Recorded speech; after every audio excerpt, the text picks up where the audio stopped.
Taib, antum bisa lihat contohnya di atas surat panggilan relas.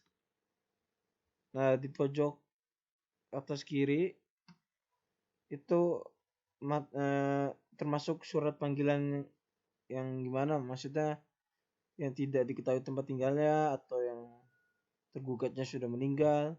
Nah, tertulis di sini di atas bagian kiri.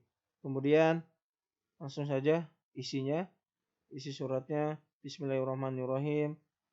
Pada hari ini, misalnya hari Kamis, tanggal sekian, bulan sekian, tahun sekian. Kemudian saya, nah di sini nama jurusita pengganti. Terus tempat pengadilannya di mana. Kemudian telah memanggil, bawah telah memanggil. Nah, di sini nama tergugatnya. Terus umur tergugat, agamanya, pekerjaannya, dahulu tempat tinggal di mana. Nah, setelah itu di sini sekarang tidak diketahui alamat yang pasti.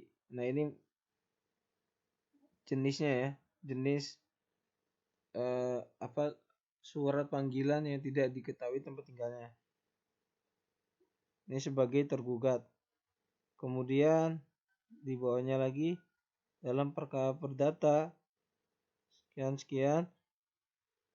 Di sini nama penggugatnya.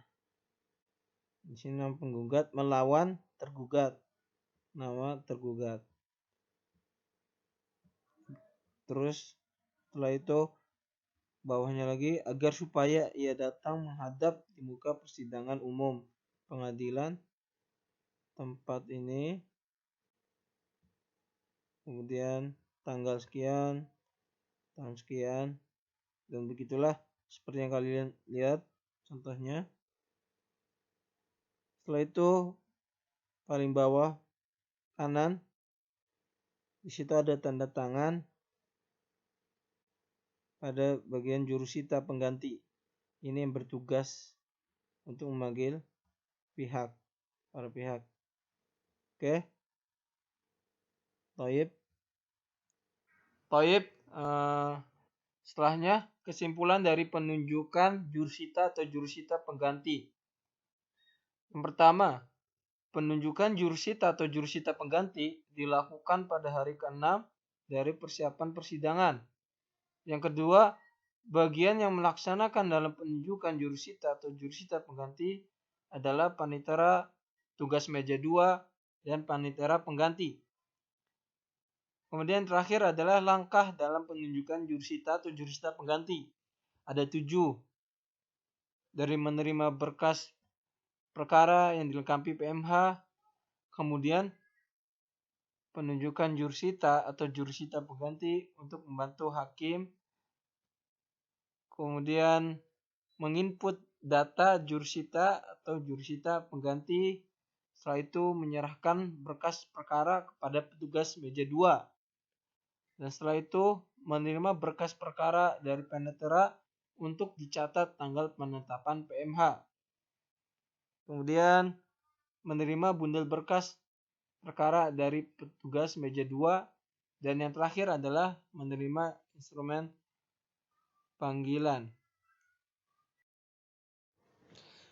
Kemudian yang terakhir, kesimpulan dari pemanggilan para pihak. Yang pertama, pemanggilan dalam persidangan tidak harus sampai 3 kali jika salah satu tidak hadir dalam pemanggilan pertama. Jika ketidakhadiran penggugat dalam sidang pertama, hakim dapat memutuskan penggugat gugur atau hakim masih dapat menunda sekali lagi untuk memanggil penggugat hadir dalam persidangan. Begitu pula sebaliknya ketidakhadiran tergugat dalam persidangan pertama. Tidak ada keharusan bagi hakim untuk memutuskan perkaranya dengan mengabulkan gugatan penggugat dengan fair stake. Tetapi hakim masih dapat menunda sekali lagi untuk memanggil tergugat untuk hadir dalam persidangan. Hal ini tercantum dalam pasal 150 RBG atau 126 HIR. Kemudian yang kedua, kebiasaan 3 kali dalam pemanggilan tumbuh dan berkembang dalam praktik peradilan agar hakim tidak tergesa-gesa dalam memberikan putusan. Dikarenakan adanya kemungkinan para pihak tidak datang karena ada halangan-halangan tertentu. Oke, cukup sekian. Sampai di sini dulu. Apabila ada kesalahan, kami minta maaf. Wabillahi taufik wal hidayah. Assalamualaikum warahmatullahi wabarakatuh.